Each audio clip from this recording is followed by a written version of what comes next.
Student income from house property as topic.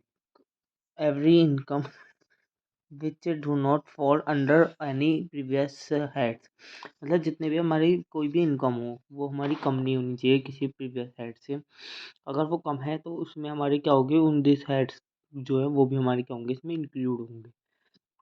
जो हमारे पुराने पिछले 4 हेड्स हैं वो हमारे क्या होंगे, इसमें इनकम फ्रॉम अदर सोर्सेज में क्या होंगे, इंक्लूड होंगे। अब हमारी दो मेजर कैटेगरीज हैं इसकी, specific income, other income. Specific income क्या होती है कि जो कि हमारे डिविडेंड मिलता है।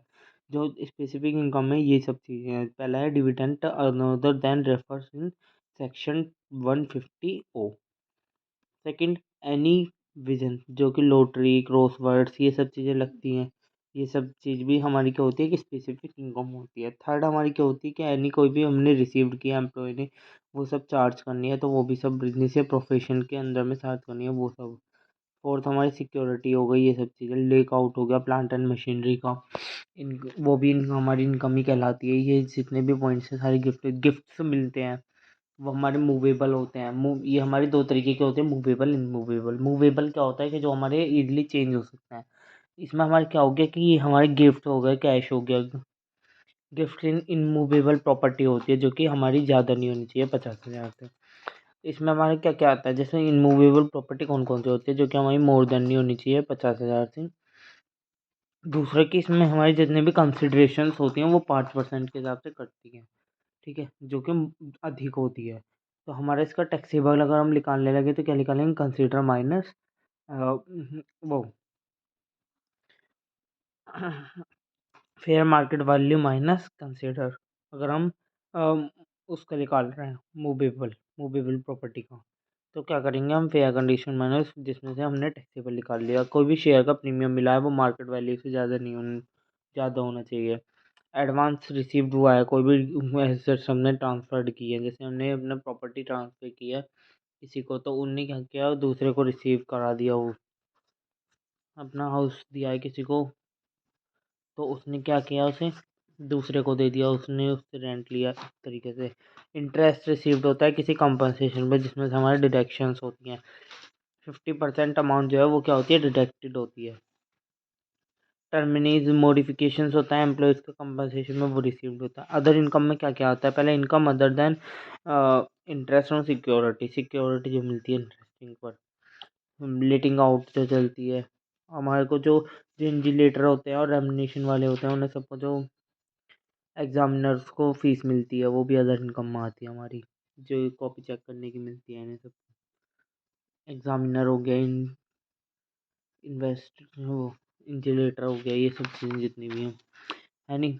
थर्ड हमारी कोई भी लॉयल्टी इनकम हुई वो भी हमारी सब इसमें आती है। डायरेक्ट फीस मिलती है जो कि उसे वो कोई हमारा एम्प्लॉय नहीं होता, उसे डायरेक्टर की फीस, जो डायरेक्टर की फीस मिलती है उसमें कोई एम्प्लॉय नहीं होता हमारा। एग्रीकल्चर इनकम मिलती है जो कि लैंड से सिचुएटेड होती है हमारी। लीज हाउस की मिलती है जो कि हमारी खान के हिसाब से मिलती है, जो रेंट वेट कर रहा है। हमें फिशिंग की मिलती है, मार्केटिंग कर रहे हैं उसके लिए कोई इनकम होती है, वो दोनों होती है। फैमिली को जो पेंशन मिल रही है, जैसे विड्रो पर्सन हो गया उसको, या हायर जो कि लीगली वर्क कर रहा है, मतलब किसी सरकारी नौकरी में है, उसे मिलती है। वो रेनुमरेशन जो है रिसीव्ड हो रही है, अ, उसकी फ़ीस मिल रही है, जो उन्होंने आर्टिकल लिखा है या कोई भी डिलीवर किया लेक्चर, उस चीज़ की उसे फ़ीस नहीं मिलती, रिसीव्ड होती है। अब टैक्स वो डिडक्शन एंड अदर सोर्सेज, ये हमारा एक लास्ट टॉपिक था इस यूनिट में, जो कि हमारा बहुत इंपॉर्टेंट है 3 नंबर के हिसाब से। इसमें जितनी भी इनकम्स होती हैं उसके हिसाब से हमारा टैक्सेशन करता है।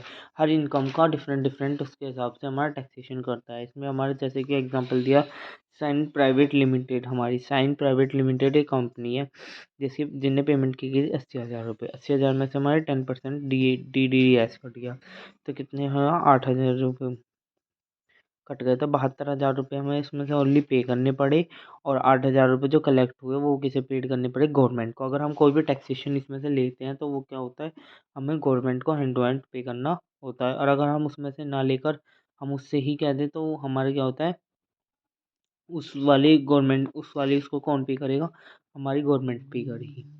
मतलब वो पे करेगा जिसे हमने अपनी प्रॉपर्टी दी है, जिसने हमने अमाउंट पे किया, अब उसके हाथ में है। अगर हमने टैक्सेशन उससे ले लिया है तो गवर्नमेंट को हमें 30 दिन के अंदर अंदर हमें क्या करना होगा, उसे पे करना होगा, वरना वो हमारे लिए क्या हो गया, एक एक्सपेंसिव हो गया।